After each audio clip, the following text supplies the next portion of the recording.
ತ್ರಿಭುಜಗಳು ಪಾಠದ್ದು LBA ಒಳಗಿಂದು ಇನ್ನೊಂದು 3 marks ಕ್ವಶನನ್ನು ಇವತ್ತು solve ಮಾಡ್ತಾ ಇದ್ದೀವಿ.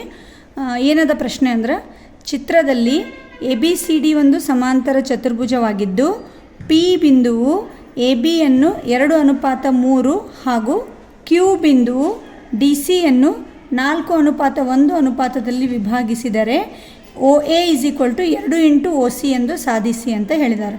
ನೋಡಿರಿ, ಫಸ್ಟ್ ಚಿತ್ರ ನೋಡೋಣ, ಕರೆಕ್ಟಾಗಿ ಕ್ವಶನ್ ಅರ್ಥ ಆಗ್ತದೆ. ಇದ್ರೊಳಗೆ ಇದು ಪಿಂಕ್ ಕಲರ್ ಲೈನ್ ಅದಲ್ಲ ABCD, ಇದು ಏನದ ಅಂದ್ರೆ ಒಂದು ಸಮಾಂತರ ಚತುರ್ಭುಜ ಅದ.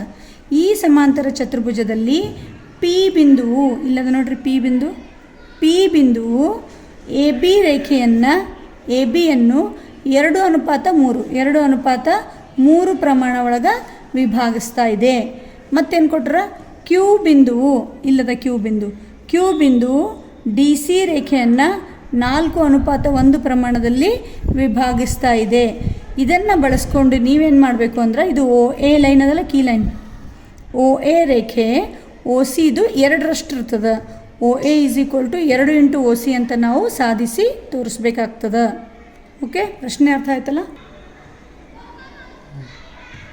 ಈಗ ನಾ ಏನು ಮಾಡ್ಲಿಕ್ಕತ್ತೀನಿ ಅಂದರೆ, ಇದು ಸಾಧಿಸಿ ತೋರಿಸೋ ಸಲುವಾಗಿ ಈ ಒಂದು ಚಿತ್ರ ಒಳಗಿಂದ 2 ತ್ರಿಭುಜ ನಿಮಗೆ. ಯಾವುದು?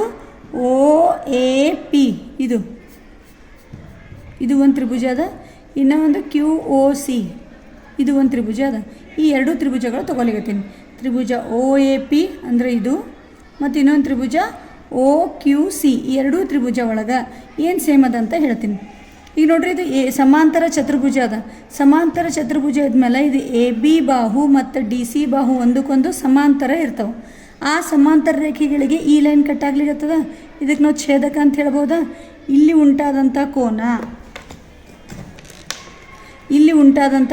ಮತ್ತು ಇಲ್ಲಿ ಉಂಟಾದಂಥ ಕೋನಕ್ಕೆ ಪರ್ಯಾಯ ಕೋನ ಅಂತೀವಿ. ಅವು ಸಮ ಇರ್ತವೆ. ಯಾವ ಕೋನ ನೋಡ್ರಿ, ಈ ಕೋನ ಅಂದರೆ ಯಾವುದದು? OAP.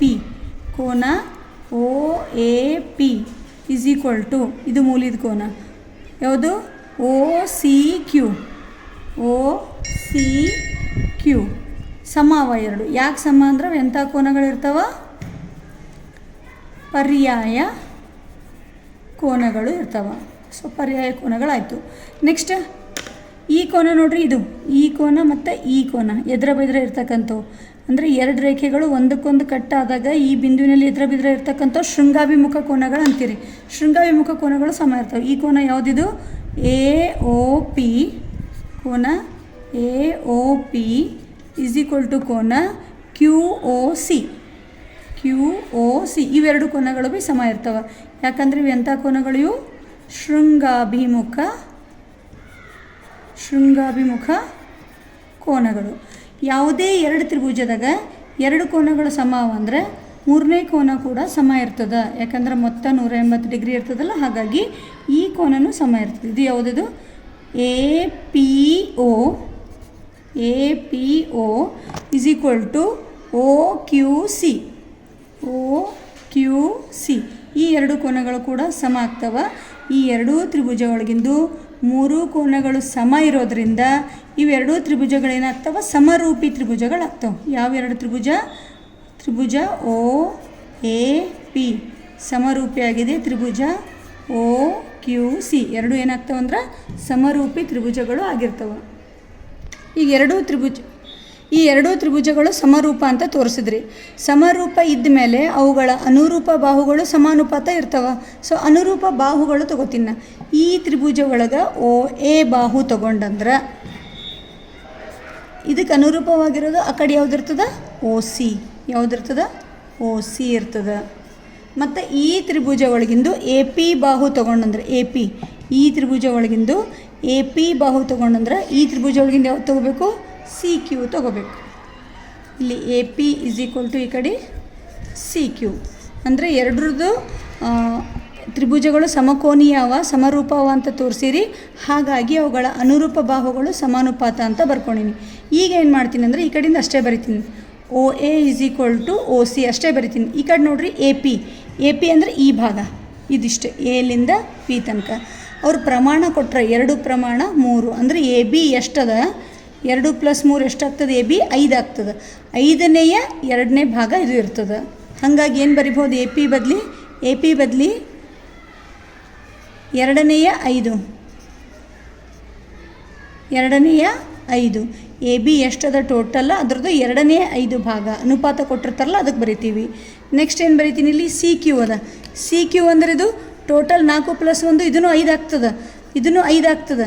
ಬಟ್ ಇದು ಟೋಟಲ್ ಡಿ ಸಿದು ಹೌದಿಲ್ಲ. ಸೊ ಡಿ ಸಿದು ಅಂದ್ರೆ 1 ಭಾಗ, ಇದು ಈ ಕಡೆ 4 ಅದ, ಈ ಕಡೆ 1 ಭಾಗ ಅದ ಸಿ ಕ್ಯೂ. ಅದಕ್ಕೇನು ಬರಿತೀರಿ 5ನೇ 1 ಡಿ ಸಿ ಅಂತ ಬರಿತೀವಿ. ಭಾಳ ಸಿಂಪಲ್ ಅದ. ಟೋಟಲ್ ಎ ಬಿ 5 ಅದ, ಅದ್ರದ್ದು ಎರಡನೇ 1 ಭಾಗ ತೊಗೊಂಡ್ರೆ ಎ ಪಿ ಬರ್ತದೆ. ಎ ಬಿದು ಐದನೇ 2 ಭಾಗ, ಡಿ ಸಿ ಇದು 5ನೇ 1 ಭಾಗ ಅಂತ ತೊಗೊಂಡಿವಿ. Next O A is equal to O C ಅಷ್ಟೇ ಬರಿತೀನಿ. ನೆಕ್ಸ್ಟ್ ನೋಡಿರಿ, ಇದು 5 ಕ್ಯಾನ್ಸಲ್ ಆಗ್ತದೆ. ಇಲ್ಲಿ 2 ಉಳಿತು, ಇಲ್ಲಿ 1 ಉಳಿತು. ಇದು ಎ ಬಿ ಅದಲ್ಲ ಮೇಲೆ, ಎ ಬಿ ಮತ್ತು ಕೆಳಗೇನದ ಡಿ ಸಿ ಅದ. ಸೊ ಸಮಾಂತರ ಚತುರ್ಭುಜದಾಗ ಎದುರಿನ ಬಾಹುಗಳು ಅಭಿಮುಖ ಬಾಹುಗಳು ಸಮ ಇರ್ತಾವ. ಹಾಗಾಗಿ 2 ಸಮ ಇರೋದ್ರಿಂದ ಅವು ಕ್ಯಾನ್ಸಲ್ ಆಗ್ತಾವ. O A by O C is equal to ಏನು ಉಳಿತು 2 ಉಳಿತು. So O A is equal to 2, O C ಇಲ್ಲಿ ಭಾಗಾಕಾರದ ಈ ಕಡೆ ಹೋದರೆ ಏನಾಗ್ತದೆ ಗುಣಾಕಾರ ಆಗ್ತದೆ. ಇದು ಏನು ಹೇಳೋದನ್ನು ನೀವು ಸಾಧಿಸಿ ತೋರಿಸಿದ್ದೀರಿ. ಚೆನ್ನಾಗಿ ಪ್ರಾಕ್ಟೀಸ್ ಮಾಡಿರಿ. All the best.